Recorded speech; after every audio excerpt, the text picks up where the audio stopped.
Excellent. It is 6 o'clock. Let's call the meeting to order. We do have a full agenda, but I understand that Stephen Blatt is here, but will only be here for a short time and has to run to the Quicksilver.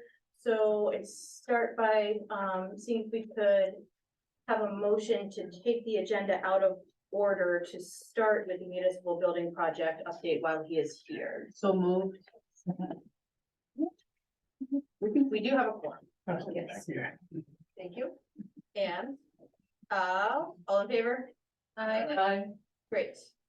Municipal building project? Yes, let me just introduce it, first by saying that, a subcommittee of the Municipal Building Committee met with prospective, contract managers and interviewed them, and I've been keeping the select board aware of that process. We did meet, and had a final meeting, and, today, prior meeting, Municipal Building Project Committee meeting, the committee had a motion to send to the select board our selection for CM. And that company is H.E. Callahan, and they're out of Auburn, Maine. And if you have any questions, we do have more information. We are seeking to have a motion from the select board tonight. We can do that after we have some input from Steve and some discussion to CM.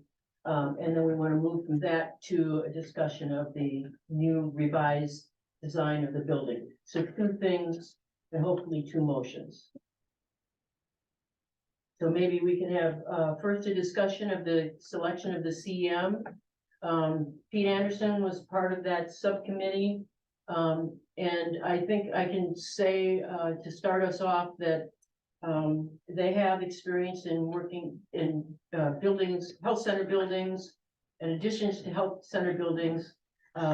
Steve Blatt has had a good working relationship with them. They interviewed extremely well. They were ranked very high on our selection and ultimately picked as her first choice. And I think I'll turn it over and see if Pete wants to add anything or Steve Blatt to what I've just said. I think you covered most of it right there. Okay, so the motion we're hoping for is that we approve Lauren Bruce and Janet Anderson with the assistance of Steve Blatt Architects to negotiate and retain H.E. Callahan for the H.E. Callahan CM of Auburn, Maine for construction project management. That's the motion. I would like to make that motion. Second. So moved.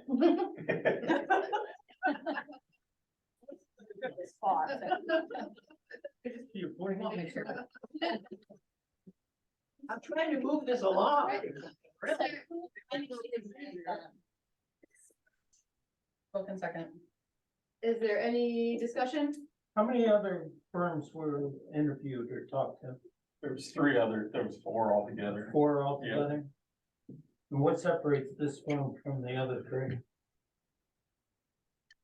Well, Steve can answer more of it, but they've had a long time in the building industry in Maine, and it's all women run.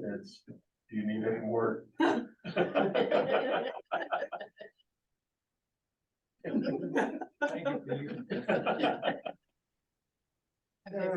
They're a very well-known firm in Central Maine. We have built several buildings with them over the past 15 years. The president of the firm, the owner, is Christine Kendall. She came up through the firm as a project manager and then a vice president. I can more or less hear it. Well, Linda Gillies. She is very hands-on. She has a good working relationship with her project manager, who is also a woman. They are interested and excited in the project because it's their sweet spot. It's not too small and it's not too large. They've done a bunch of school projects with us. They pay attention to the dollar. They have a very open approach. The people in my office who have worked directly with them tell us that they are very straightforward, clear, keep an eye on the details and on the numbers. And that's really what we want in a construction manager, because it's a three-way team. It's the architect, the owner, and the construction manager. There should be no adversariness. It's open book, and we ask them to help us build a good building on budget. That's what it comes down to. And we felt confident. They're very comfortable to deal with and very qualified. It was mentioned that they had health center building experience. They have. What is that? They have built health-oriented buildings, like office buildings, additions to hospitals, things like that. They understand the systems that you need. And I think that's important, to understand the lingo. You know, you do need air exchanges. You can't dismiss those. You do need full emergency power. And they're also really receptive. They're not know-it-alls. They listen and they contribute. And part of the value of a construction manager is to talk back and forth and say, for instance, we're a little bit over budget. What do you suggest, construction manager? And they say, well, let's look at a different window manufacturer. Let's see if we should change the pitch of the roof. That kind of stuff is good. It's not just, well, you drew it and this is what it costs. That's what you don't want. Yeah, right. So it's an ongoing process, and we are hoping that you are comfortable because we want to start working with them right away. We've developed our drawings to the point where we want to start hearing back from them multi-times a week. And they'll be interfacing with the committee, right? Yep, in fact, if all goes well tonight and in my discussions with them over the next few days, we'll bring them up here as soon as we can to meet them all. I should have mentioned that the subcommittee that interviewed all of the choices and came to this conclusion is Bill Boardman, Jay Zlakowski, Pete Anderson, and myself with Steve and Mark. By the way, this is Mark Willett, an architect. He's a colleague of mine. He's a project manager. Well, Been up here several times, getting used to the island. Were the interviews conducted with the four, were any of them brought out to the island or were they done via Zoom? We met them in Camden. Okay. Two of them have working experience on the island. And the one that you guys picked is one of them? No.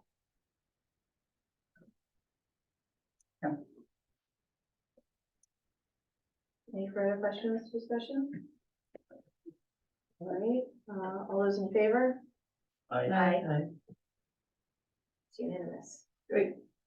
And then if we can move on quickly to, and if, I'm not rushing it. If we don't get to a conclusion today, that's fine. We can come back to it, but I'm trying to get Steve to the Quicksilver at 6:30. So if we can move on and have Steve walk us through the revision from the original health center design.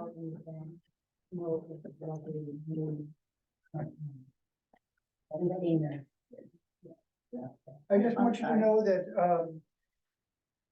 after getting the numbers in on the fire barn several months ago, which was terrible, we also got another project that came in double the budget. And so we woke up and said, even though we think you have had a healthy budget, we couldn't figure out what's going on in the market. And a lot of it has to do with labor. You can't find labor. We came to the conclusion in-house, and we've been doing this for many, many years, that we better make the building as economical as we can in square footage. We would rather have fewer square feet of higher quality and more energy efficiency. So I arbitrarily took Mark and Jesse and said, we're gonna cut this building back until we're gonna tighten the belt. I told Lauren about it. But I also said to her, I need to make sure that the users of the building, the medical staff, are comfortable with this before I ask you to approve it.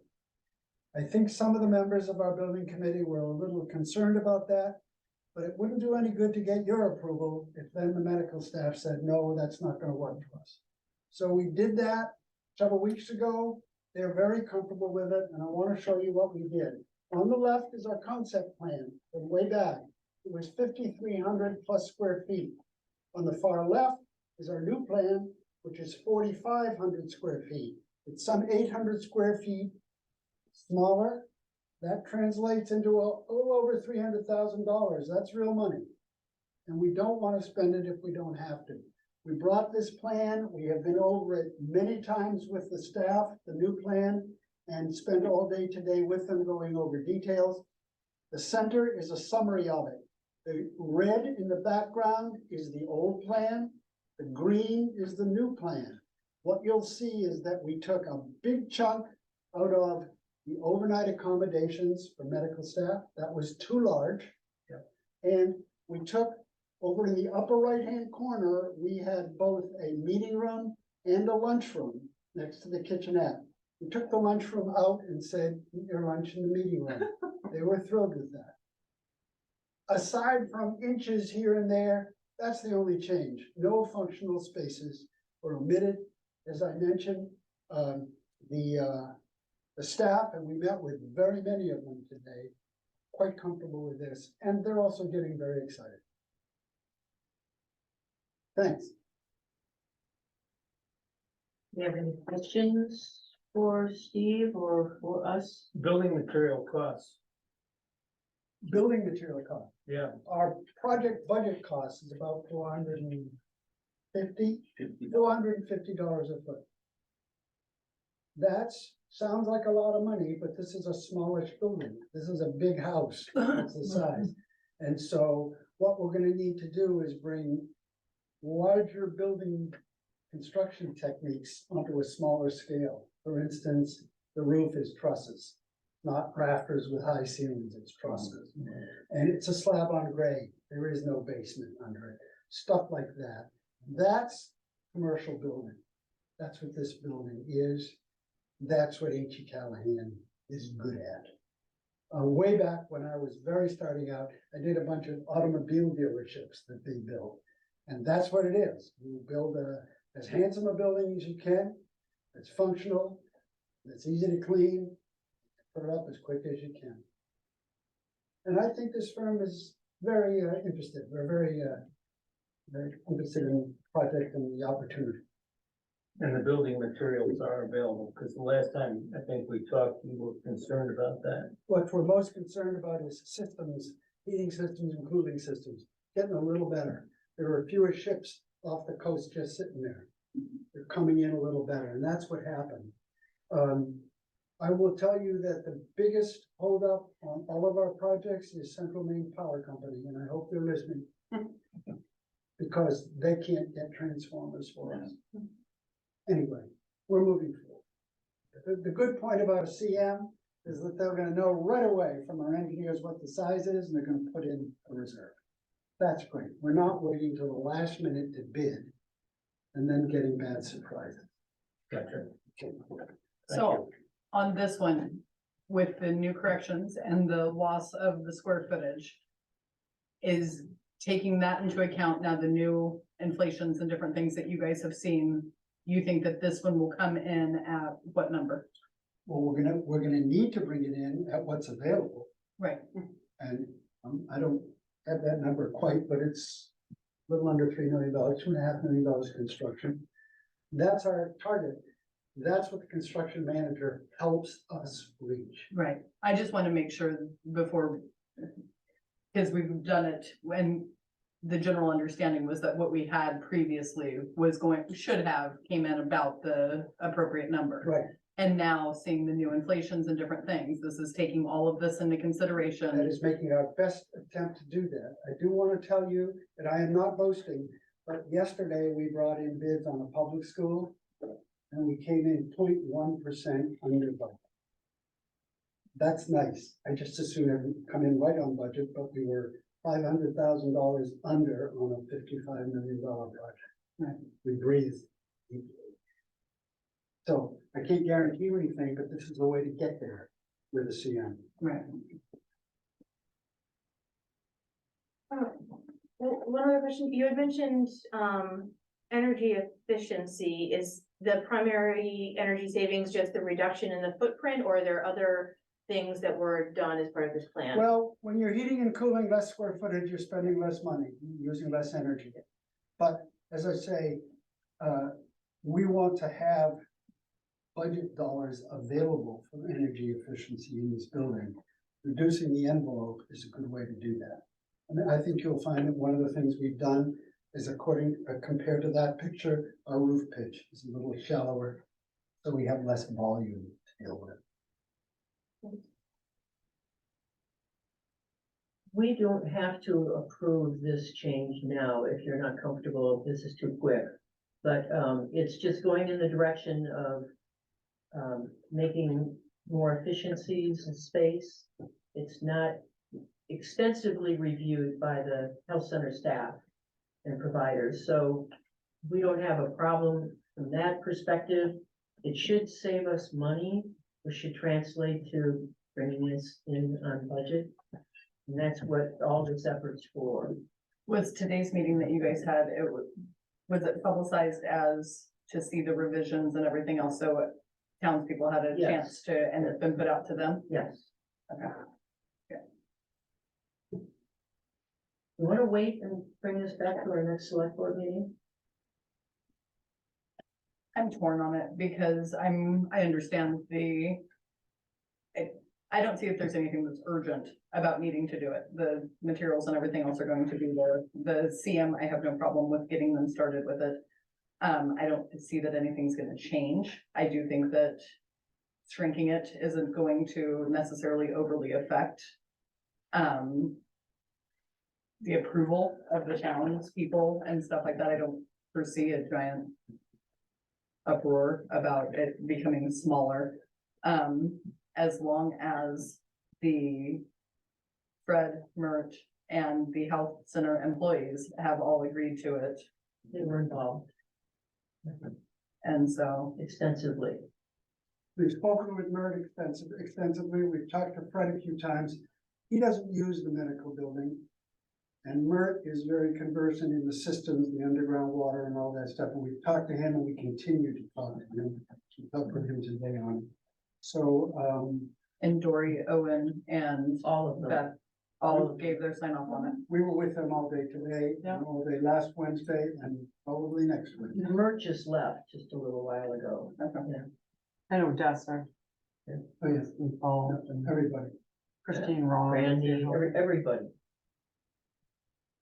And everyone's comfortable with the changes. yes, work to make the changes with Mark and Steve. Were there any substantial questions or concerns at the public meeting you had just prior to this? No, I mean, as long as the health center folks have signed off and there's been a public meeting about it, I would be okay personally asking for a vote tonight. I don't know how. Does anybody in the audience have anything that they want to say about it? Or online? No, then I'm with you. All right, do you have a motion drafted for that, or would you like someone to? I don't, someone else can. And Jennifer, Steve, Jennifer's gonna drive you. Thank you, Jenna. Thank you all. Thank you. Thanks, We'll Mark. be here a lot.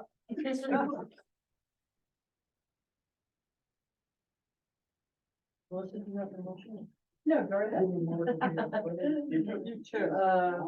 move that the Mark, select board approve the revision of the health center building and discussed this evening. So moved. Did he say it? If you don't stop mumbling, then I'm gonna make Pete move. I'm going to make Pete move. Second. All right, any further discussion? All those in favor? Aye. All right, perfect. Well, with that, I would entertain a motion to go back into order. All right, those in favor? Aye. Great. first, one thing that should have been done as part of the establishing the quorum was officially welcoming Pete Anderson. But now we just see about it. Okay, the next order of business is to accept the minutes of the May. Nope. Well, that is before. That is. Right now I'm acting in my as my role of vice chair. Gotcha. So I'm following the agenda and I would ask for a motion to accept the minutes of the May 10th regular meeting. So moved. Second. Any discussion? All those in favor? Aye. Aye. Thank you, Carrie. Great job, Carrie. Yes. Thank you. Oh, thank you. Okay, now we've got some post-town meeting business. Oh, and we get to welcome Pete Anderson again.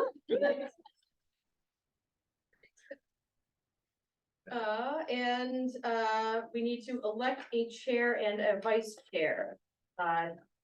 Nominate Shay for chair. Second. Are there any other nominations? Please. Great, I would, accept the nomination. All those in favor? Aye. Thank you. Opposed?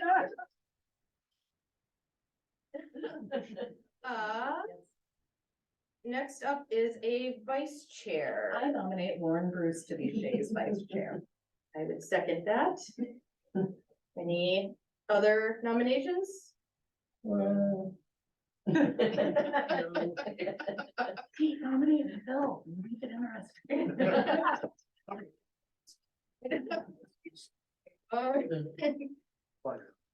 I accept the nomination. All those in favor? Aye. Aye. Opposed. Excellent.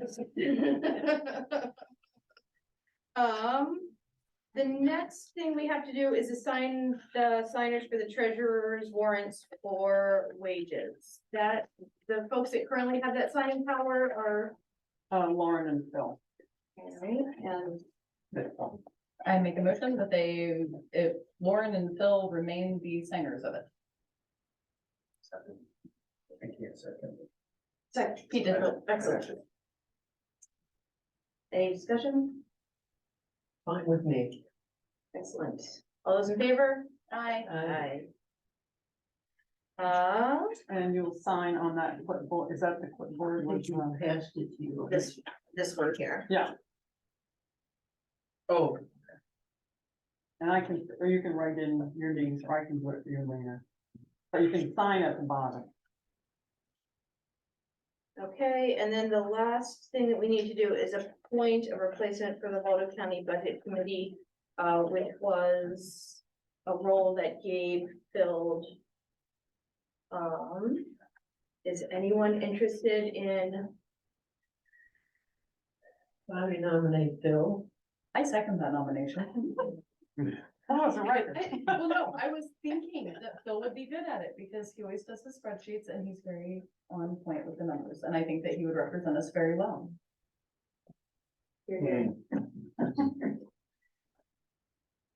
How much time does that require? Well, Dave would tell you better, but the meetings, I'm not sure if they're always during the day, it could be nighttime meetings, but I can look into that. I mean, you don't have to decide that now, but that was just something that I received a notice from them saying, you know, so- Want to get more information? Yeah. yeah, Please. okay. Thank you for considering it. Okay, next up is visitors' comments and petitions. Is there anyone here that is here to bring up anything that is not already on the agenda in other areas? Yeah, I'll bring up one thing. Great. And that is Gabe was our IESC board member from the select board. And you will need to replace one of you that need to step onto the board of the IESC. Doesn't have to be done tonight. Yeah. And I'm happy to talk about the role. It's not difficult. Great, thank you. I wonder if probably is it our next meeting, we should go through the committee assignments to see who's ex I officio can in come up with different. a list. And, maybe would make sense to, appoint someone at that meeting for the IESC. Great, thanks, Roger. Next item is public hearings. We have a number of the cooler renewals. I would entertain a motion to go into public hearing. Second. Any discussion? In favor? Aye. All right, we are in public hearing. We have, I've given you all copies of the actual, applications. And they are all complete, if there's, a couple are missing water. Well, actually, I guess it's just Carotene Club, and they just hadn't had the water turned on at the time when Donnie submitted it. But he'll submit those. And the other one, normally is Durkee Sturby. He has not returned any of his paperwork yet, so that will happen at a later date. But everybody else is complete. And they're all renewals. great, perfect. Any questions? Comments from the public? All right, then I would entertain a motion to exit, public hearing. Second. The favor? Aye. Okay, and now I would entertain a motion to approve the slate of renewals. So moved. Second. Great, any discussion? All those in favor? Aye. Opposed? Great. Louis good to go. It was close. Discussion, finally, we all agree. Thank you very much. I love listening to you, so I'm gonna stay. And we need to sign all of Correct. these, is that Yes, correct? in that, folder. Okay, No. great. Next item is a ferry service update.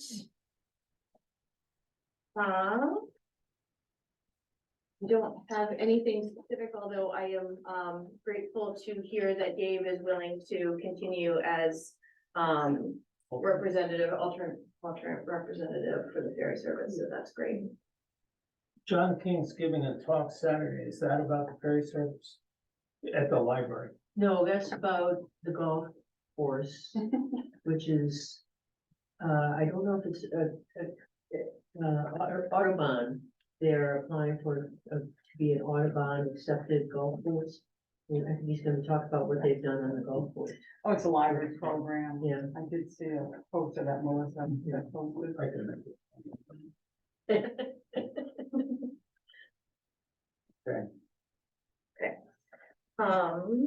No further updates this time. The Seal Rise committee, our next meeting will be June 15th.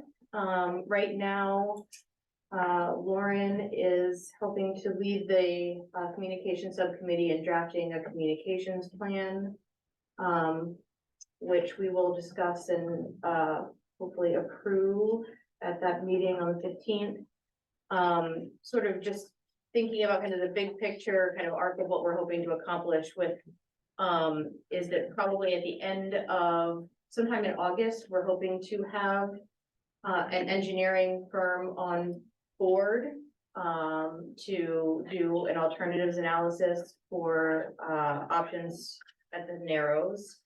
And the goal is that we'd be doing data collection, public information meetings and hopefully have some alternatives for us to put forward for a town vote, kind of to understand what we would like to do as far as infrastructure changes at the Narrows for town meeting in 2024. That is still, we would then need to go into the kind of preliminary permitting and then final permitting. So this is still kind of a multi-year process, but the hope is that we would, at next town meeting, have a solid understanding of, our options, a general understanding of the cost and, a plan for moving forward. Are there any questions?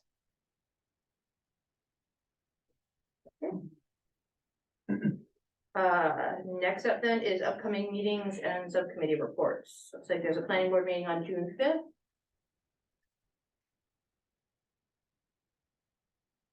And next is town manager's report. I have given you a copy of my notes and correspondence report, so instead of reading through all of these things, if you, want to go through that and ask me any questions later, but my most important news is I ordered another section of the playground. I can have people to stop asking me, where's the playground? So, it should be late June. Okay. So, I shared it with a 5-year-old today, she was very excited. Very nice. Yeah. And this is gonna be a standalone piece from It which will one? attach, it'll be connected to the one that's there, because those can be added on. Nice. And the people who will come and do the setup will decide how Very to, good. unless someone has a greater plan, but they're, Right. they set it in the middle to begin with. And they said we can move it and we can do this. No, with it the looks like original one. a very nice attachment. And I did receive $6,000 in donation. Very nice. That was nice. Any other questions for Janet? I don't understand the staffing shortage by being relieved by opening the, ticket office 45 minutes later on Saturday and Sunday. How's that relieve the staffing shortage? And that's I not, think the person comes over on the first ferry. Who's going to work there? oh, really? Yeah, they're gonna be down one person who lives out here. And so we have to wait, and there's not a Quicksilver on those 2 days, I think. Oh, wouldn't that put them at 8:15 and not 7:45? If the first boat doesn't leave Lincolnville till 8 AM and 9 AM. But then the other person can go back inside and start doing the tickets then, instead of being outside collecting, instead of trying to run back and forth as we've seen Kara and Holly doing. I think they're thinking that the 7:30 rush will be gone then they can go inside, sell tickets, and then continue with their scanning. I'm a little curious about what they mean by some Saturdays and some Sundays, and knowing their track record of communication. How, is it just gonna become kind of a guessing game? And hope I that would you- recommend you buy your tickets online, Yeah, which will push Yeah. people to do that. Because if you don't have a ticket, when you get down there, if you didn't buy it the day before, you won't be going. right. I think part of that has to do with their schedule also, and instead of trying to set the schedule in case somebody has a medical issue that is coming up, then they're covered with their, Yeah. that way they have the varied on it, instead of setting it through. Maybe they're going to hire someone too, that could be. Each one of them nice. I think that was good. Any other questions? There's no correspondence, no old business, so we are, One thing I need to bring up for old business that I forgot, if I can have. I just need to remember, we had stated that we were going to close the demo bins to construction companies and contractors. What do we need to do to get that going forward still? And so, because at this time, there's nothing that's posted that says that it's only, Right, For we have Islanders. to have a workshop on that. I mean, Okay. weren't you and I going to get together about transfer station fees and things, and I think that would be the time to. okay. Let's try to do our workshop beforehand and get that on the next one, because it's already, as soon as they open, they're closed again, and I think that we need to do something sooner rather than later on it. does that require an ordinance change? I'm thinking no, but, and because our ordinance does say it's for households, that is one thing that does.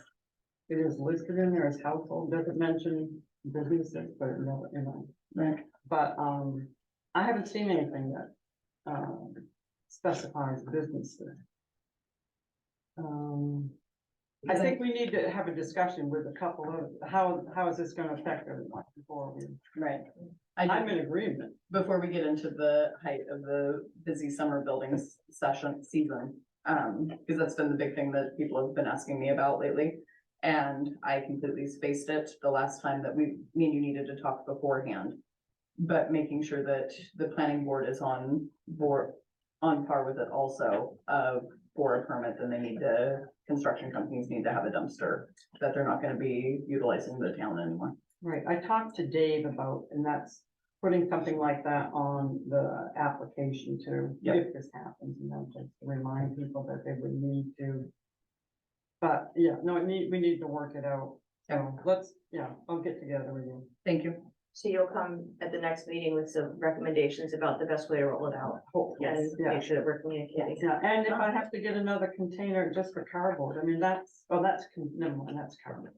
That was always my problem last time. Any? No. Okay, Go ahead. thank you for that. New business, the GWI operating agreement. The IMB committee recommendation was sent around and Roger is here. And John and Laura are here too, from the committee. Thank you all. Would you like to, Why don't I walk you through what I wrote up? that would be great. The action that you should contemplate after we're done is to give the committee some direction in terms of what you feel the right next steps might be. Just briefly, the situation is that originally we set out to cover 100% of the residents and businesses on the island. We set out to have FCC have broadband now and forever. We didn't have that at the time. We didn't have 100% coverage at the time, and service and support was spotty and consolidated. So those were the three primary of the IMB project. And an underlying goal was to assure that the town office, Janet and Tina and the staff could manage the broadband, their part of the broadband. Just to remind you, the financial architecture of this that we set a long time ago is the select board is the decider when it comes to what is affordable for the yearly fee, currently $370 a year. And that pays something like 72% of the underlying costs. The town budget pays for the debt on the construction, which is roughly $260,000 a year, and pays to maintain the infrastructure in good working order. So that involves having insurance, it involves doing maintenance, and so forth. I paraphrased the operating agreement here, which says that the agreement lasts 5 years from the acceptance of the construction by GWI. Now, the town signed the contract in 2017, but the actual acceptance of the network wasn't until October 18th, 2018. So thus, the initial 5-year term of the contract ends this year. I'm gonna get some water. Now, we set this up so that after the 5 years expired, the contract would go into automatic renewal situation where things would be essentially the same. But either party can terminate the agreement with 90 days notice. In hindsight, that was probably a little too, not enough time for the town. GWI could terminate the agreement as of October, and They can certainly do it in 90 days, but we can't react in 90 days. It's gonna take months for us to react, given the town processes. And I paraphrased the town budget, which you're aware of. And we currently have 712 subscribers, which is many, many more than we originally predicted. So noting this, the IMB committee got together on March 18th. And we reviewed the agreement, and we reviewed the details of the agreement, and talked about what the next steps would be. It's very clear, and now I'm into the reviewing the discussion at our meeting. It's very clear that as the town would normally do, to put this out to bid. And it's very clear that there is now quite a bit of competition in the state, unlike it was the case 6 years ago. So now there are many internet service providers in Maine, and a bid would bring out quite a bit of competition.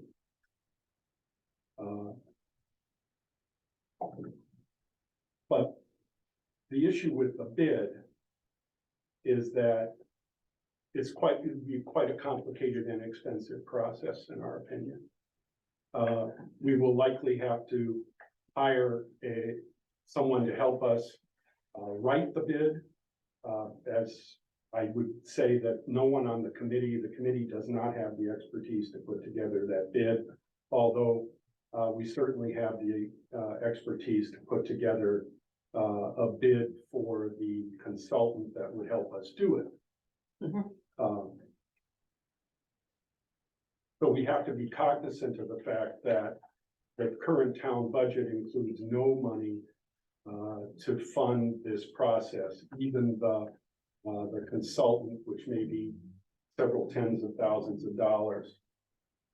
And then to actually write the bid and to put it out and then help the town review the bid could be quite expensive. Also, we need to think about the subscribers and the process of potentially switching out to a different ISP.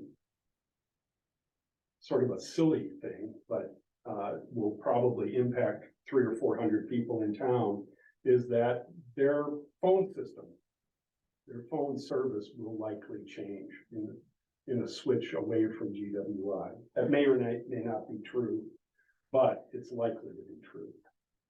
And then there's going to be the work we'll need to do to hold people's hands through the transition, which may be difficult, may be easy, not clear yet.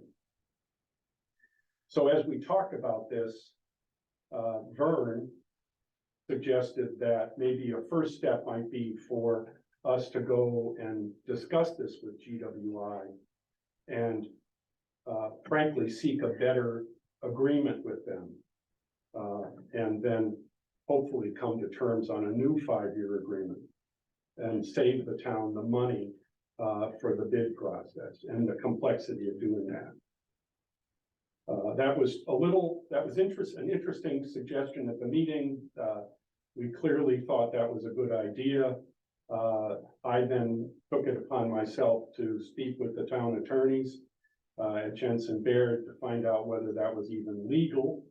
And here is the paragraph from Mark Bauer at Jensen Baird that explains, indeed, the select board can waive the necessity to bid out a contract in a non-emergency situation.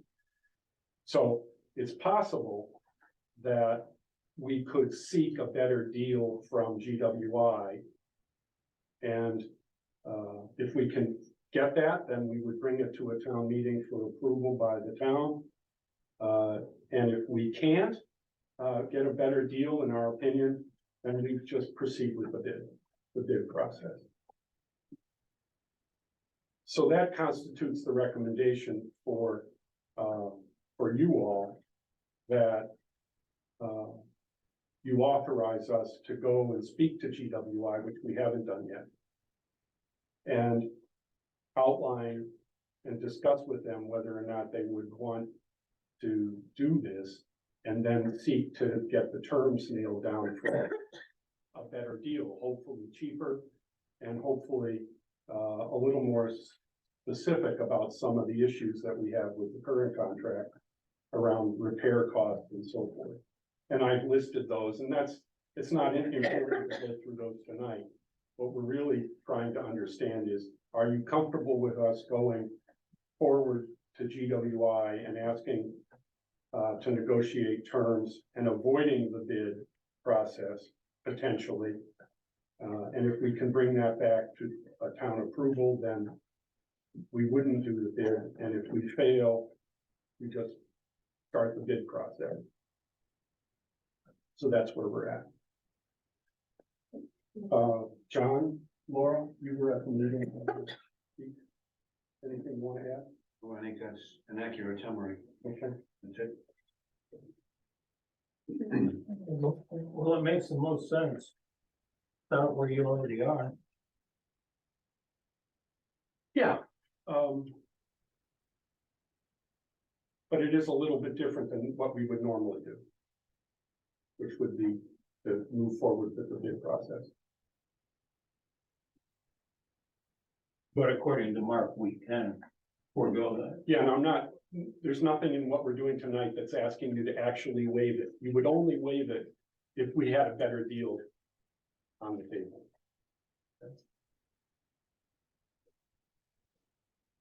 Right, so what we're doing tonight, what you're asking for tonight is just an authorization to start a conversation with GWI to understand where things stand on And it. you don't need a, motion to waive the bid at this time.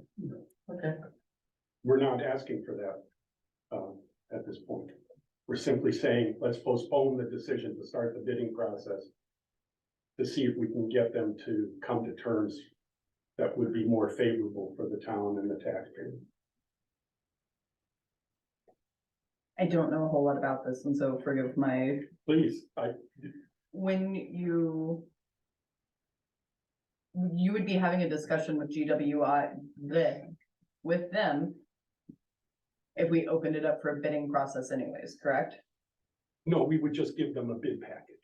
Okay, They could opt to put in a bid right, along. and so, but there's not having a separate itemized discussion one-on-one with any of the people that do the bids or. No, if anything we like go to a bid process, it would be completely that. Sealed and done, okay. sealed and done, the same way the town. I have the CM thing and the, I have all of the different peoples floating through my brain right now, and I'm getting them all jumbled of, why wouldn't we talk to Yeah, but- everybody anyways? As I said, Right, we'd have to hire a CM-like consultant to help us through the bid process. And both getting the bid package together and then running the process. right. Can I make a motion? I move that the IMB committee be allowed to, or directed to go ahead and begin negotiations with GWI Second, in terms of gaining a new contract. second again. Thank you.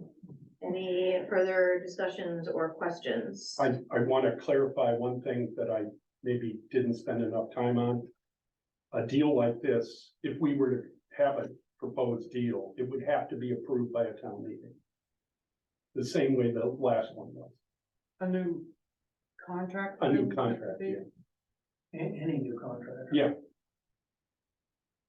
I would think that's true, isn't it? Didn't we certainly had a special. Well, we town did meeting. initially, of course, I but think we would have to have a town meeting on it because it didn't go out to bid. If we did it by bid, then it was just the lowest cost, but if we did it Not necessarily. as. I think if it's not more money than what we budgeted. But we could check with Mark Bauer. Yeah. So potentially there's a step that even if we had an agreement, the town would have to approve it. But this motion just authorizes you to go forward and have that discussion with. Yeah, I haven't had any conversation with GWI about this at all. And they haven't raised anything about the contract expiring. they've never exercised their ability to raise the prices. They've never asked us for any changes to the contract. Don't stir that pot. Mentioned. Frank? I mean, that was part of my concern with going back and talking to them. So if the town goes and talks to GWI and GWI comes back and say, we can do a little bit better, or we can't, or this is what it is. And the town at that point decides, you know what, maybe we want to put it out the bid. That might leave the town in a bad spot. That GWI then exercises their rights of 90 days. Right. And say, you know what, that's fine. Here's your 90-day notice, we're terminating the contract, and then really put the town on the spot. Part of what my discussion tonight was, is that the town always, that I know of, puts things back out to bid, like Babe's plow contract. They don't go back to Babe after his contract, say, can you do a little bit better? We need to know before we decide if we put it back out to bid, or mowing the septic field or anything. There's also a lot of stuff in the contract that the town has existed that would no longer apply, because the contract was written for acceptance and certain testing and other stuff. And I think in the discussion with the IAB, that there is definitely different language and different pricing or controls on pricings that the town, that would favor the town to know ahead of time how much something's gonna cost instead of an open-ended ticket. So while I understood going to talk to GWI, maybe see better, I think it might put the town in a bad spot. And what does that say about the other people that have to bid every time a contract ends? It has to go back out to bid. And we would have to spend the money now to rewrite a contract, and that would cost us money. But if we bring it in a form that every 5 years, you can take that same contract and put it back out to bid, you wouldn't have to every 5 years pay someone, a representative, to help you rewrite a contract. As it stands right now, you can't take it and put it back out to bid because of the language that's in it, had to do with the original acceptance of the network. Right. Do those other town processes have similar, and I have no history on this, do those bidding processes have similar complexity and cost as this might? Not to my knowledge. No, the biggest one probably is the snowplow contract. So is it kind of, you're saying it's the trade-off, which I understand, between kind of giving GWI the heads up, and they might shift It's their. not even necessarily a heads up, it's you're going in to talk to them about a better deal, and then if the town decides maybe that's not the route that we wanna go. And then decides to go out to bid, they can exercise their right then at 90 days. Right, if they wanted to, and I don't know how much, I'm not a lawyer, but how much of the contract can be changed without having it really have to go back out? I assume we can start from scratch. I don't know, I mean, that's what I'm asking, I mean, can you rewrite an entire contract and not have to put it out to bid by a waiver of the select board? And you have to weigh all of that against the fact that it could be very disruptive if you went to a different provider and you have to change the phone system, or you have to do any number of things with a new company.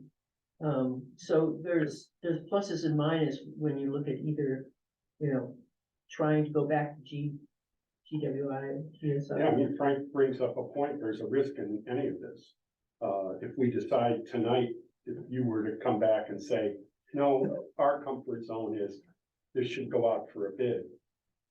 They're gonna find out, we're going out for a bid. There's no way to keep that secret from them, given the state of the state and current broadband situation. Agree, but we could write the contract how we want it and not have to negotiate with them on the contract of how we want it to went back out to bid. Because you put a contract that's what the town was seeking. And then it would be bid on that. No, Right I'm now not sure you- that's what you do. Frank, I'm not sure that what we do is the bid package would probably not have a contract in it. I'm sorry, the bid package would probably have what we're seeking and how we want it. Right now, you'd be at the mercy of trying to negotiate what you want with GWI and pricing. Which GWI can certainly know that and say, no, we're not interested in agreeing to that. Right, then we go out to bid. They have been with us since day one. Right. Sitting down in the cafe with Fletcher and all those people, I can't believe they would, not want to work with us. And it wouldn't be in their, wouldn't be to their advantage to cut us off. That would not stay secret in the state either. So, So if this had an automatic renewal, you could, renew it automatically for 1 year. Where were you thinking then if we no, don't? we can renew it 1 year at a But time. were you thinking then we might have to have a town meeting to approve that? Why would we need I'm just gonna, We don't need a town meeting to approve any changes. this is We about wouldn't- renewing it. If we just No, let it I'm ride, not talking about renewing it. I'm talking about a new contract. just making a lot of changes? I think we should, as Frank mentioned, and it's mentioned here. The old contract has a lot of material in it that is no longer applicable. I'm sure Mark Bauer could go through that. I mean, a lot of it is boilerplate, but some of the things we understand better in terms of what they should, what their key performance indicators are. I think we have a better idea. I mentioned in here, there's reports. We don't care about the reports that we specified 5 years ago. We'd like different reports. And one of the items I think too was like unknown repair costs. They keep kind of shifting the marker on how much things cost. And, you know, Frank also shared in other conversations how most companies have a set price for set repairs, and why wouldn't GWI deliver that? So a new contract could kind of write in saving us, or providing a lot more transparency into set repair costs. Yeah, I think the repair costs, currently, the town has an open checkbook for repair costs. And we don't have a way of going back to them and saying, that's an unreasonable repair. So that's what, to what Laura was saying, GWI even has that. So like I have an agreement, a contract with GWI, I have to provide them with exactly what I'm gonna charge them for each item when I sign a contract with them. And if my prices change, I have to update them. So GWI 100% knows every one of their contractors exactly what it's gonna cost. But right now, the town, the way your agreement is GWI calls whoever GWI calls, and whatever the cost is, they don't have any skin in the game. They just take the bill and they hand it to the town and go, thank you very much. So one of the things I was trying to push for was that at least if you got a set price in, when you had that, the power burn up island, the 144 count, you would know exactly before anyone was even called, exactly how much it was gonna cost the town to fix. And I think that is a particular piece in the contract, that we'd be really focusing on, in negotiation with them, is this doesn't work for us. This would be a piece that we want to renegotiate, more along the lines that Frank is talking about. And that's mentioned on the last page here. It sounds like your board has looked at this really carefully and have also considered some of the points that Frank has made. And have decided that approaching I'm saying it wrong. GWI is the best approach right now, and so I'm inclined to support that approach. At the same time, recognizing, thank you, Frank, for a lot of good input about some of the downsides, potential downsides, but I think overall, there's costs and potential downsides on both sides. And it seems to be a considered action on the part of the board. So would there be a time frame to this? Cause what I brought up to the board too was if you got in a conversation with them and it dragged out 3-4 months. And then the town decided, that's not really the way we wanna go, the time that you would have to kind of put something out would probably push them into a 1-year renewal, which the town has the 90 day to be able to cancel or terminate a contract, but kind of doesn't look that great that you get pushed into the renewal and it's out the bid and then trying to cancel your renewal. So would there be a time frame set if you work on that to negotiate with them to come back to the town, or would it just be open ended? Roger trying to process. I'm sorry, Frank, I really didn't follow that. He's saying is there a way to talk with GWI to make sure that we don't get belted into the automatic 1-year renewal? Oh, we're gonna be in the 1-year renewal. Cause that starts Because at, it's by. That starts in October. There's no way we'd get a bid process done before October. gotcha, so either way. Right. Okay, So that's I was having trouble following Frank's argument. I think from a standpoint of, if we get authorized, I'm gonna call them tomorrow and say, I want a meeting. okay. And we'll know sooner than Rather later than later, that way at least we can get the head of it. Does that we can get ahead of this. that make sense, Frank? So basically, you're just gonna go and check their temperature, as they say in business. Find out which way they're going. Yeah. Whether they wanna work with. I don't think that's a good way to describe what I'm gonna do, but Yeah. okay. And I think we should be completely open with them. That this is what we talked about at the select board meeting, here's where we're at. And if you say no, we'll go forward and work with you and any other company. We'll go forward with the bid process. If you wanna talk, then here are the things we wanna talk about. Paige, did you have anything you wanted to add?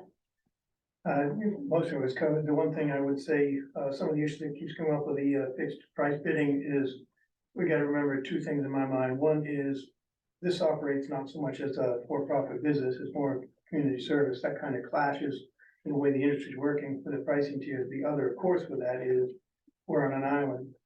And I think anyone who deals with any of the fixed pricing knows the only way the contractor is gonna say, I'll take fixed pricing, is they're gonna overbid, because you don't know when you get the big jobs, the little jobs. You're gonna try to find the sweet spot in the middle, but you don't know where it is. So being on the island, that's, I think that's gonna be a rather hefty bite, if you're gonna say, we want fixed prices on this. Because there's variables, but they can happen in different increments. That's a battle we can fight later once we get down to the nitty gritty of the details, but Right. I think it's not as simple as just saying it's gonna be better for the town. It certainly would be easier to manage, because in most respects, because, okay, it's just a fixed price, but whether it's better, that's another, another story. I just wanna say, GWI required with their contract of a price for working on Islesboro, and a price not working on Islesboro, and to be notified whether or not there's a trip charge to roll to Islesboro and for to roll to the mainland. So there, So they have that built in and ask that very question when they sign the contract on with you about what would it cost for Islesboro, what would it cost for mainland. right, So that's what's built in. I haven't seen any of the invoicing from the town that's come over, but my understanding from GWI from the beginning is their contractors charge them a flat rate just to be able to roll their trucks, plus the cost of repairs in town. no, that's extremely helpful, especially for the board. That way, if they turn around and tell you guys, nope, we don't know. Yeah. You have Right, that kind and of in the the back of your current mind. situation is, we don't know. Right, Okay, so absolutely, we want to get more specificity around the repair costs. We want to know what leads to those repair costs, because we have a good sense of what the issue is. And they should be able to give us a price sheet for these various right, things. The other thing is, we should accept the fact that they're probably not going to commit to a price sheet for 5 years. But they may commit to one on a yearly basis. right. And there's different variables that can always be worked into contracts with things like that, with the Absolutely. updated as needed. I only have one other question about it. I know that the IMB put out the survey of satisfaction with GWI and can you give me the cliff notes of? And then also, is there anybody or groups of people, sections of the island that are complaining or voicing problems that they're actually having with GWI that we might not be aware of? Is that, Yeah, no, are people happy? Where are they unhappy? there are a few people that remain unhappy. And reaching them has been proven very, very difficult. Paige occasionally hears, Tina occasionally hears. We put in the paper, if you're unhappy, call us, we'll follow up with you. So there's this, and the survey always comes back a handful, I'm talking 4 out of all the responses. people saying they're not happy with the current service. I think we're aware of all the issues. We haven't heard a new issue in years. So the synopsis is, we haven't, no new information. The only thing we hear that we haven't cracked, that we probably could try to crack and might be up to Paige to try to do this, or somebody else, is help people understand how to do TV streaming better, so that they can, that comes up perpetually in every survey. But for the fundamentals, right, Fundamentals, we have like a 90% net performance score. It's off It's the working, charts. people are reaching it. Yeah. yeah, and on the rare extremes, right, it's someone with a plaster walls in their house where the signal might not make it everywhere and they need an extender, or with the GWI part, I mean, on the margin, a couple of things with the call center and accessibility, and I think that was part of one of the items that Roger wanted to talk to them about. It is, it's in our list, but I will also say that 4 years ago, we were having real problems with the call Right, center, and it's gotten better. and it's gotten much better. Okay. All right, thank you. And the equipment that we have would, if you change providers, would be usable. Do we own that equipment as? Yes, we do, and I think that would be a stipulation in the bid, that this is what's here. You've got to accept it. We're not changing out the equipment, for example. Essentially, one thing that does is means whoever's gonna bid has a relationship with the Calix Corporation. I'd be surprised if many bidders would go start to try to form that relationship and then support us. That would be cost prohibitive for them, I would expect. Is Calix a brand name that? a Yeah, lot of that's the people brand of use? the gadget that's in your house. And equipment. Right, no, I just wondered, like, if It's very well. A, B, and C. Yeah, it's, I have bought things that came from China that does not talk to anything else in my house, but it is my favorite thing in my house, and so I just wanted to make sure it wasn't one of those. that's just a language problem. Right. Yeah, Calix, I don't think that's gonna be, Phil's question is, you know, are we gonna have a problem with the current equipment if we Right. went to a new provider? And the answer is no. Right. 'Cause they have to- Anybody who bids on this will be completely comfortable with Calix. Okay. All right, any last questions before we vote on the motion on the floor? Great, all those in favor? Aye. Reminder of the motion. To allow him to talk? Yeah. Aye. It was a while ago. Right.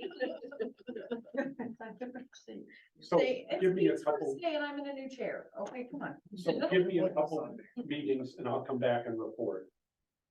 Whether I've got the temperature was agreeable and. Thank you. Stacy. Thank you, everyone who's here Yeah, and everyone on the thank you. committee who is not here. It, is a lot of work and it was very well presented, to understand for those of us who aren't thinking about it on a daily basis. So thank you very much. We're gonna miss Vern. Yeah, amen. Yeah. I have my In hand another in the time, sand. Vern would make the call, but He'll be here the 15th or 22nd. He probably still would make the call. He'll be on your call with you. Can he be a consultant? He already is. I mean, he will continue, I think. He'll be working in Lincolnville. Still, but I'm lost him. anything else for us? Okay, Thank you very much. Thank you. Thank you. Thank you. we're gonna have a Is record. there anything else on your, The only thing further is I sent stuff off to you folks this Yes. morning. So I would just say that there might be further discussion with what was sent, but it might be stuff that want to be, if we're rewriting a contract or stuff like that, that we really need to look into deeper. look into and decide where the town stands on some of it and how to, you know, maybe the town's happy with exactly what there is, and maybe there's some stuff that wants to be changed if GWI decides they're rewriting the contract, or the temperature is the right temperature or whatever, or if it goes back out to bid, just different stuff. Right. Did you send it to me? I did not. Well, is that public information or not? It should be. Yeah. if it Who went to got our it? emails? Yeah. You all got it? Oh, great. Send it to me. Right. That wasn't, you should have made it part of the public record. I just asked you tonight if you had anything you wanted me to copy, that's when I meant to hand out to people, you didn't Oh, I say. didn't, I don't have a copy with me. I thought you were asking if I had stuff to copy to put But you in. didn't say then that you'd already sent them something. Okay. Can you send it to me? Okay.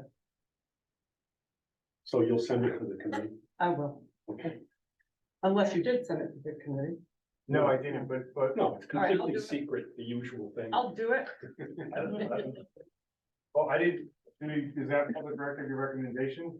Emails, yeah, anything that's gonna be in the minutes. Can you forward the recommendation to me, please? I can have a copy of what was recommended. Yeah. When Carrie does the minutes. Was it included in the link, in the public link for the agenda? Frank's message? No, the IMB recommendation. Oh, I know, I did see it electronically, but I'm not sure, I don't remember where I saw it. The constant contact thing that. Okay, it was. okay, cause Yeah, that's what I had yeah. to Tina. It was in Yeah, the- it was in, Yeah. it's in here, Great. it's in this package. Which I think is in the package, right? Take care of that. Excellent, thank you all. The next item under new business is to consider the resolution to the legislature regarding Sears Island. All right, you should have a copy of an item that looks like this, and has a little pink sticky that has been Xeroxed, so there'll be an actual copy if we decide to sign it, that we can all sign And I tonight. do have a original. Yeah. I would like to read something that was written by, a woman, oh gosh, my, I did not have her name, Sally. Sally Jones out of Stockton Springs. Yes, thank you. She writes, the Offshore Wind Port Advisory Group toured Sears Island November 22nd. And she shows a picture of that in the letters to the editor. I know of an island. Do you know it? A marvelous green gem right up the road. A place where my family takes special walks, Sears Island. Have you been there in the spring? It's a warbler city, a haven for migrating warblers. We stop to take a rest before heading further north. It's not really long, guys. I love to listen to good songs and to try to figure out who's singing. Such each species with its own unique song. Should we basically kill this island to save Mother Earth? The latest proposal of Sears Island is as high-tech as humanity gets, and wind power is truly needed for our planet. But why sacrifice this emerald gem when right across the water on the west side we can use Mac Point? It's already industrialized, and there's ample room there for the wind port. It's still in the domain of Searsport and would function just as admirably. No amount of money and no human engineering could ever recreate Sears Island. The reason I read that is I think it succinctly says everything that the resolution is trying to do, which is to say, consider carefully before you trade out an industrial site for an emerald gem.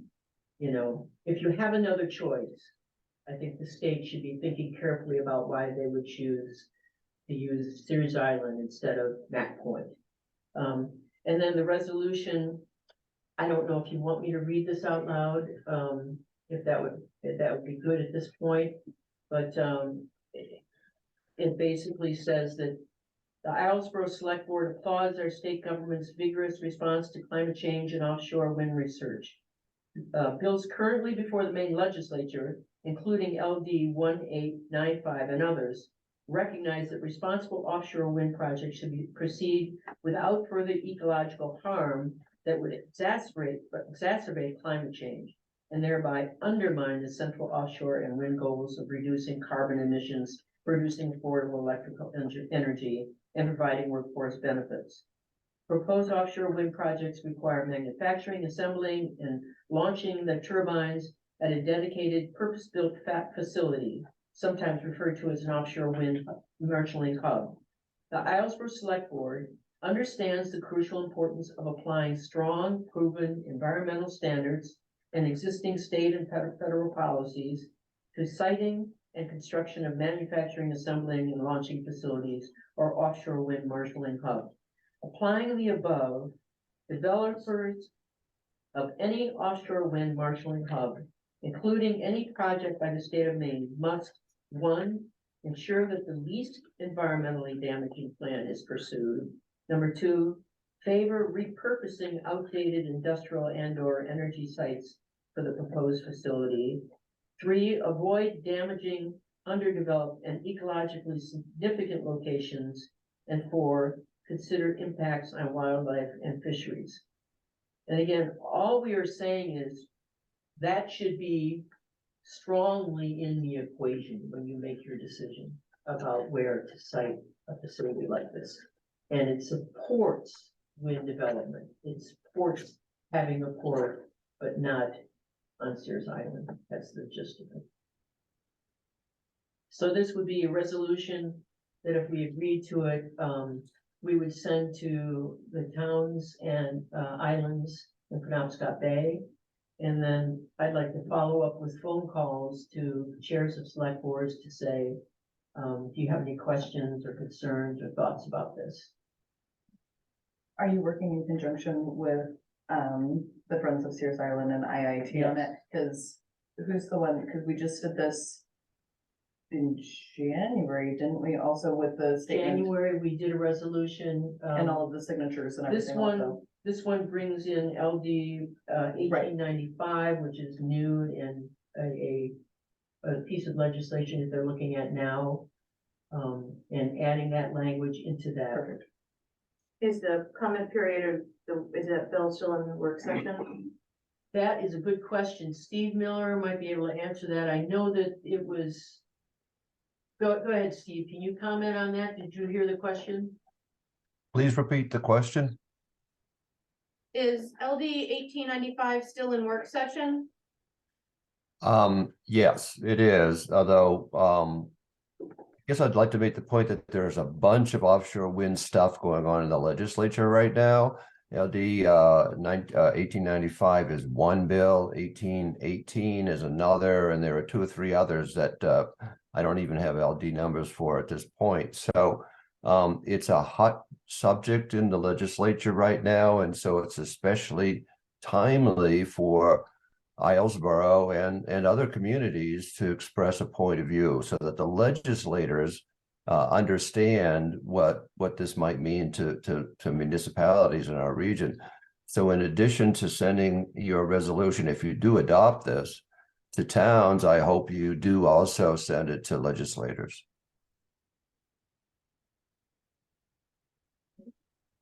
The Senate and represent this. Yeah, I mean, I think, thank you for pulling this together. You know, I think it well represents Islesboro's primary concern. I do think, I would be curious, what the response is from other, like North Haven, Vinyl Haven, more fishing communities that are further offshore, that I could imagine may have more concerns about offshore wind generally, Yes. besides kind of the launch facility. So I'd be interested in just sort of understanding what their reaction to this would be. That's a very good point. There's been some really well-written articles talking about how that the impact, we don't know the impact, the overall impact on fisheries and lobstering. And at one point, Mills had set up a 10-year moratorium so that we could take a look at this issue before we made any decisions, and it seems to be going by the wayside. So yes, I think that's another front that we need to look at. This one only says, you know, let's not destroy Sears Island. Let's put these conditions on choosing a site on the books. You know, let's make that a part of the legislation, but there's a lot more that should be done to protect the waters of Maine. The tourist industry, I mean, so many things. And Steve, I understand you sit on that advisory committee. Do you have a sense of what the timeline is for the recommendation coming forward from that committee? Or the advisory? Yeah, well, I can tell you what I know. It seems like deadlines are a moving target with with that group, but we just learned, I think it was Friday of last week, that the final meeting of the Offshore Wind Port Advisory Group is scheduled right now for June 26th. Earlier, we had received a memo from some of the folks that are really kind of making primary decisions about that process, telling us that they expected to make a decision about their preferred alternative by the end of the summer.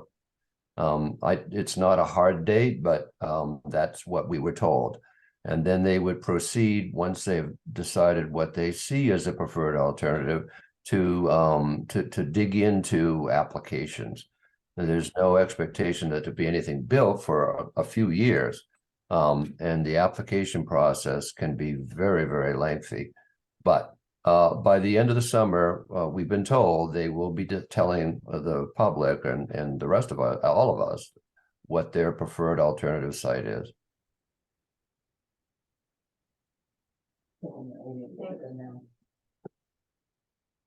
Thanks, Steve. All right, would anyone, I make a motion that we accept the Islesboro Select Board statement of reciting an offshore wind manufacturing, assembly, and launch facility in support of Sears Island. second? Any further questions, discussion? How does that read? What you just said? The statement reciting an offshore wind manufacturing, assembling, and launch facility. You said Sears Island, Mac Point. No, and This is a beneficiary, resolution in that regard. right, and beneficiary. Did I say it wrong?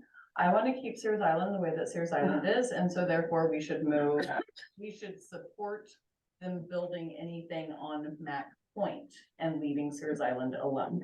I agree. Is my motion. And you seconded that. I second. Yes. Any further questions or discussion? I abstained from this vote. Just because I haven't been part of this discussion, I don't really have much of an understanding of it. I don't wanna have my name, I would prefer to not have my name attached to it.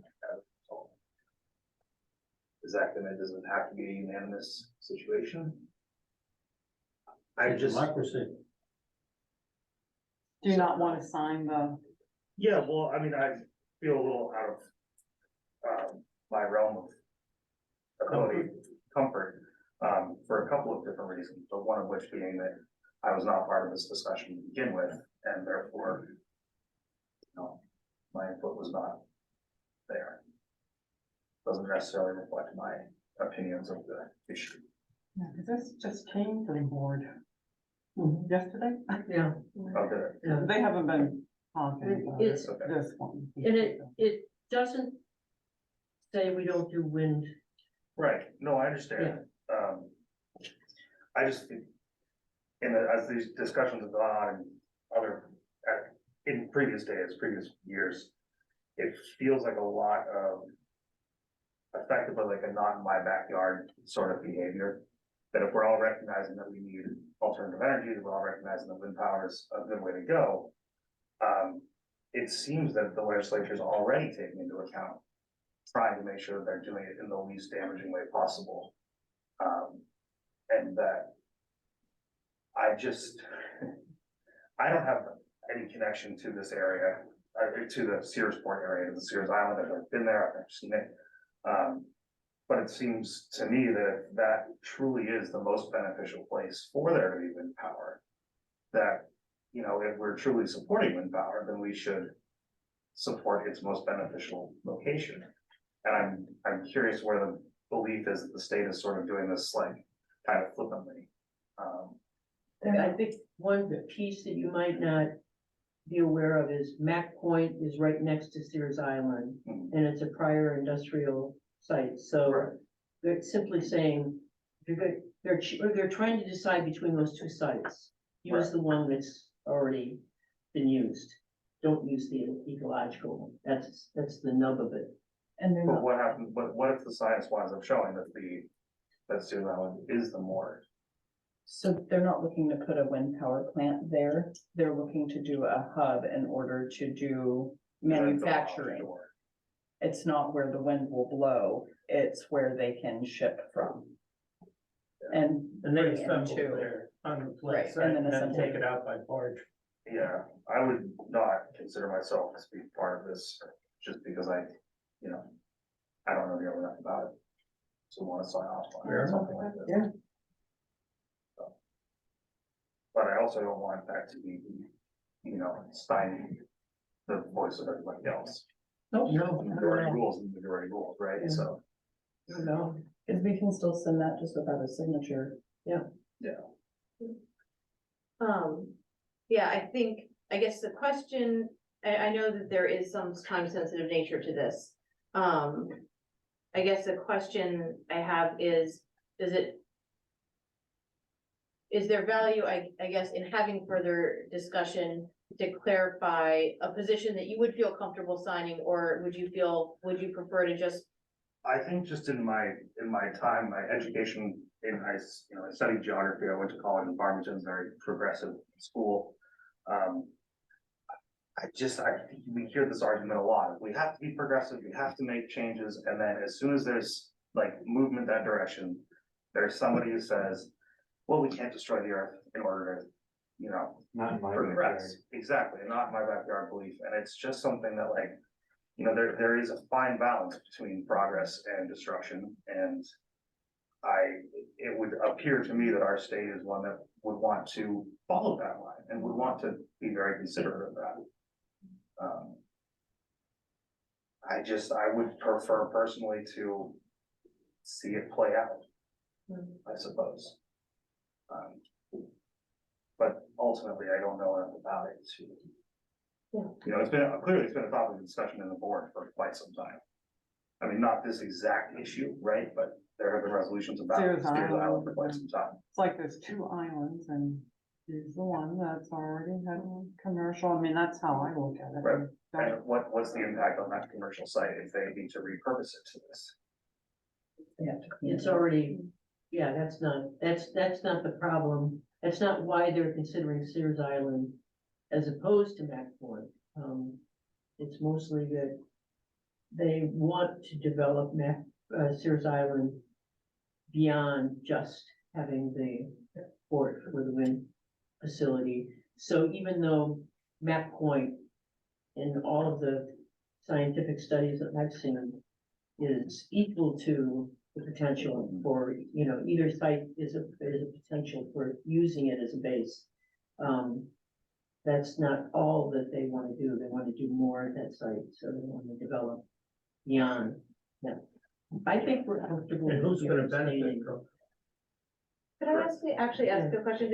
And I thank you for speaking up, because I think that's really good, and it raises questions for me, I guess, because from my perspective, I strongly think it should be at Mac Point versus Sears Island.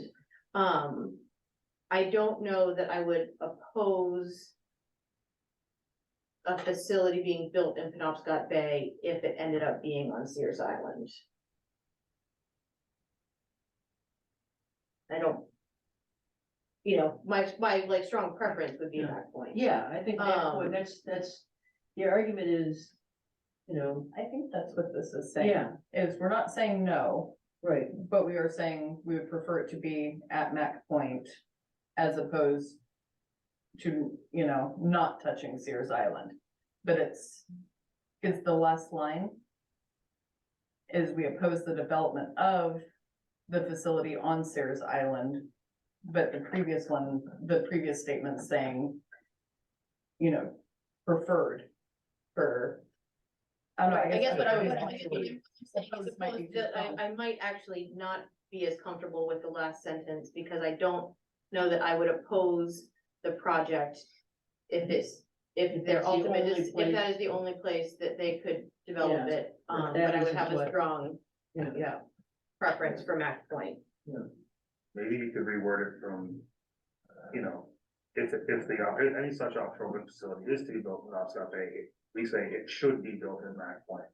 Maybe we should say other options should be considered prior to Sears Island, you know? Or exhausted, because this just sounds like we're saying, you want it, but you only want it in Mac. And it seems like if we want it, we need to be willing to. Well, there are other locations. I'm not sure I'm following. Maybe Steve or Arch could jump in here. I think I'm missing something in the, I'd be happy to comment if that's appropriate. yeah. Yes, thanks, Steve. Yeah, well, there was a time when the Offshore Wind Port Advisory Group, or when really DOT was looking at 3 primary locations. The requirements for this type of facility are pretty stringent. You need 100 acres and those 100 acres have to be compacted so they can handle incredibly heavy, really heavy, like we're talking 15,000 tons or greater pieces of hardware and equipment. So and so on and so forth. So there were 3 sites: Mac Point, Sears Island, and Estes Head at Eastport. But we were informed at the last Offshore Wind Port Advisory Group meeting that Eastport would require, to develop Eastport, to accommodate this facility, would require excavating something on the order of 6 million cubic yards of material from the site, because the site has to be relatively level. And that essentially ruled out Eastport, at least I concluded that at that meeting. Since then, the spokesperson for DOT produced a video that was shown last Saturday at a public meeting in Searsport, and in the video, he said there are 2 sites. One is Mac Point, and the other is Sears Island. I guess I can't. So far there's been nothing found, nothing sort of revealed that would prevent this from going at either place. Both places have been pretty thoroughly studied to this point in time, and both are viable. It's extremely difficult at this point to even imagine what could possibly prevent this from happening at Mac Point. Other users at Mac Point, well, in particular, Sprague Energy, it favors this at Mac Point. So I really don't know what could happen that would make Sears Island the only option. It's hard to imagine what that might be. Steve, the letter that we signed last summer in your support for the Friends of Sears Island had talked about the cost, and one of the reasons why Sears Island was the more sought after was because they thought that it was going to cost less in order to do the compacting and the changing of that, as opposed to reconfiguring Mac Point. Is that still valid, or have they changed that and the numbers are now the same? We don't have new numbers, but we do have new information.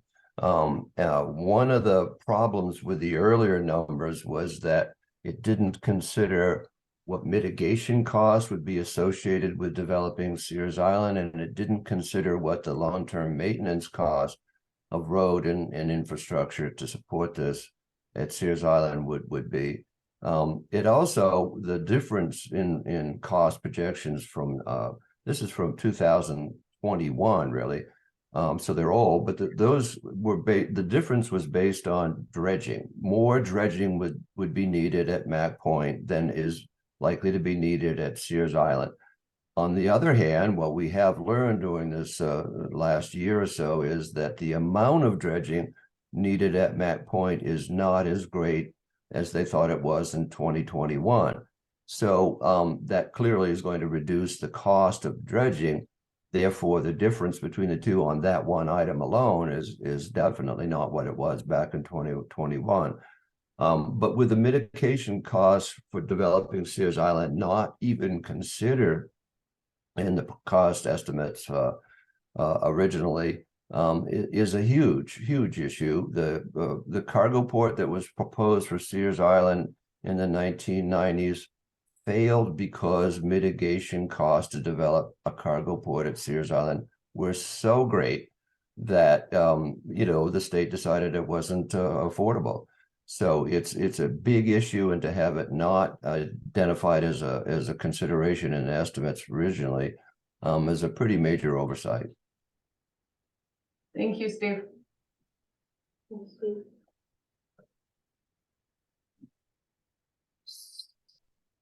Want us to work on a different draft?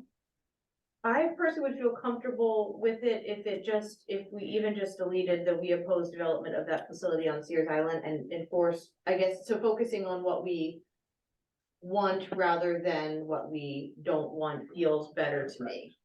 Yes, I can go that's a much more, make a new copy. yeah. Want me to do that? Yeah, Steve brings up a good point about the weight of the material being transported. I'm looking at a map of Sears Island. There's a strip of land that goes from the mainland over to the island. Does anybody know if it could support that kind of weight load? It cannot, they have to redo it. Allegedly, it was not rated for any kind of commercial vehicle. Okay. So with the adjustment to the sentence, are you still wanting to? No, I mean, I think Scott, abstain? it's it's a hard line for me, I think, in my own mind, the not in my backyard idea, which I just really don't like. I don't. They're both in your backyard, Back Point and Sears Island. No, I understand that. No, what I'm saying is that like this, this little op-ed that we've got here. Yes, it's fair, it's just, I find it hard to say that we support something and then in the very same resolution, turn around and say that we don't support it. So I suppose if we could do what we're talking about right now, I would feel better about signing off on it. Although my unfamiliarity with the whole situation is also, a factor in my education. You still don't have to, I was just curious if Yeah. the different discussions and stuff like that, and the information from Steve helped you or not. I think it's this last sentence that's kind of driving me a little. Would you like to see it without the last sentence?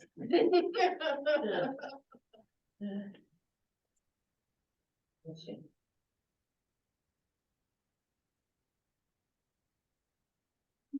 You become chair and we go over. This is not, Yes, you're going to have to take over.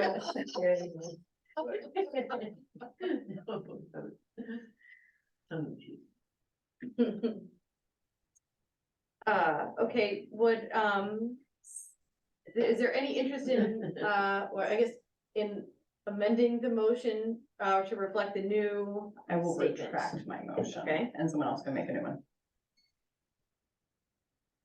What? Would you like to?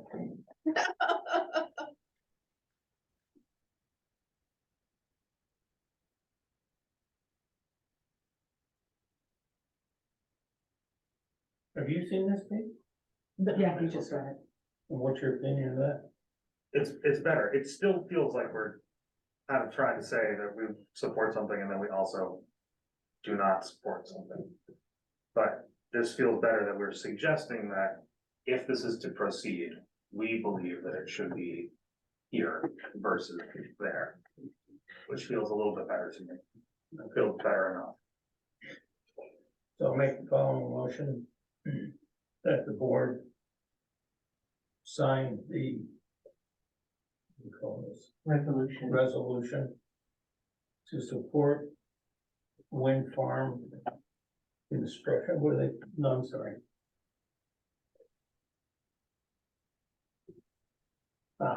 They construct an offshore wind marshalling hub at that point. Second, No. The resolution has that, yeah. Good. It's- Okay. second, Is that a second from you? That's a second from me, boy. Okay, any further discussion? All those in favor? Aye. Abstaining? Any opposed? So, okay. Mhm. What? Do you? Well, sending a resolution to someone missing signatures. Do you want me to reprint it and remove Pete Anderson? I don't think that that's appropriate though, because he's a member of the select board. Yeah, And so either but- he, Would you I just think wanna that sending it stand without on me, it Okay. For your signature, Lee? yeah, you could put abstain. I think that that'd be appropriate. So he could write that he abstains on, instead for a signature. Sure. Yeah. Really?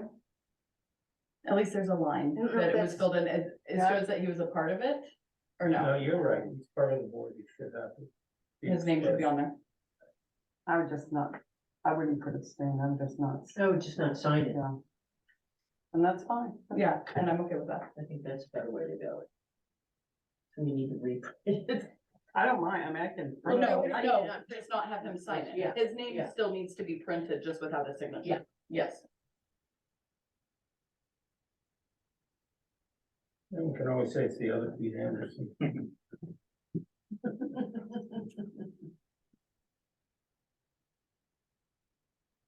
Okay.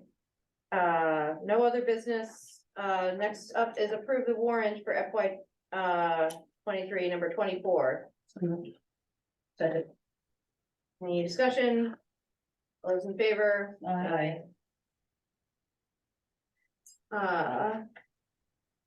Pete, so that you are aware, there's also in this binder, you can find all of the individual invoices that are summarized on that sheet there, if there's anything you have a question about. Motion. No, sure, I'm still learning, I don't know. No, you're good. Okay, next up is appointments, appointing, Alice Pendleton Library trustees Susan West and Tom Stevens. Need a motion to approve those folks. Question. Is there a set number of trustees for the library? I think there is, it's either 5 or 7, what have my, It's, it's 7. Does this make 7 or is this more? I think there's still one, Did you want to see all the individual invoices? 7 members. Yeah. It's my understanding that one member resigned, one member is still on board. Two members resigned. No. Not true. Yeah, so there's an updated email on it. Two members resigned, right? My understanding is that Nancy Alexander, Carrie Thomas, and Kathleen have all resigned. Catherine have all resigned. I haven't heard from Catherine, I've heard from Nancy Nancy and and Carrie. Carrie. They resigned. I think that the select board received an email Yes. that has been I forwarded. didn't get it. Frank started something.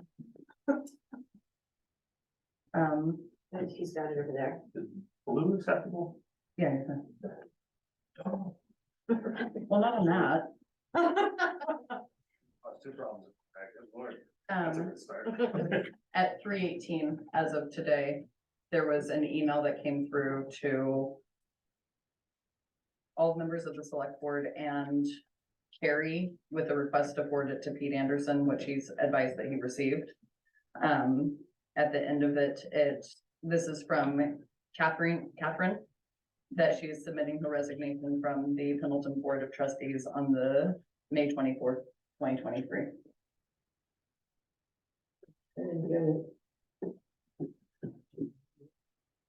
You didn't get it, Phil? Those town email addresses perhaps. Oh, versus. Yeah, that's probably. Is that screwed up again? The I don't town know, have you email? checked your town email? Either one of them comes up. I have received, I mean, the last email I received was at 5:33 to my town email address, but I did not receive anything about the library. I can tell you about Google Fiber. I just forwarded the one that I have that says that it has. your Yeah, guys' 438. Great. these guys, but I forwarded it to your guys' personal ones, knowing that we're having the issue with the town emails. She just misspelled my name, that's why it didn't come to me. And so I don't know that this is, I think that everybody needs a chance to read it before. I'll have Carrie forward it to me. Yeah, it does seem like something that requires, A little bit further attention. Yep. And time. But so it's 5 or 6 that can be appointed to it, 7 So, on the Can board? be, yeah, Okay, so we have room for these folks who are interested in serving to step up. correct. And I think there's still space for one more. I believe. Okay, and is anyone willing to a motion to approve these folks who are looking to serve? tell me the names again. Susan West and Tom Stevens. so moved. Second. Any discussion? Those in favor, aye. All right. I don't know. the phone number? Clipboard going There's a- around. Chair comments, apologies for the long meeting, do better next time.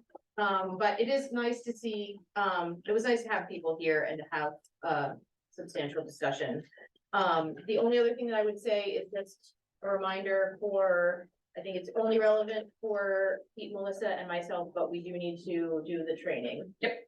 And I think Pete, I think I put one in your packet. The freedom of information, every Public time you records. free up, you get to go to school. Great. That's all. Vice Chair comments. I got more. I would like to say how much I appreciate Pete Anderson joining us and speaking up today. That's excellent. Thank you very much.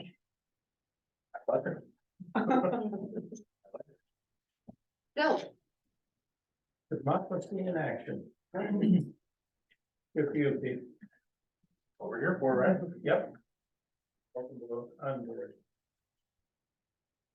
Melissa? State track meet is June 3rd. We're 3 of our high schoolers qualified. Round of applause to Finley Conover for his state or his middle school championship. He did well and competed. Also Jacob Zolman and Eli Field. All 3 of those middle schoolers competed, did amazing. Jacob came out with 2 first place and I think a 3rd place medal also out of it. Logan Burns will be competing in the state June 3rd, which is also the same date as graduation, which is also the same date as everything else that's going on in my life, which is the weekend before junior class auction, June 10th. I'm taking all the things. Anybody on this call, Fred, looking at you, donate something to the junior class auction. Oh, God. Last day of school is June 10th, the 14th, June 14th. Half day at this time. Pete, you get the last word. Don't have last words yet. Happy to be here. Looking forward to a good year. 3, a good 3 years. Oh, no, you have just. You got 1 year. I've been crammed 3 years in one.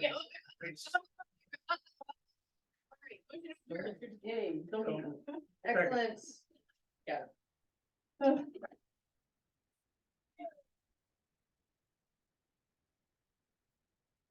Visitor sheriff in town. I like it. Good night, that. Damn. Sorry.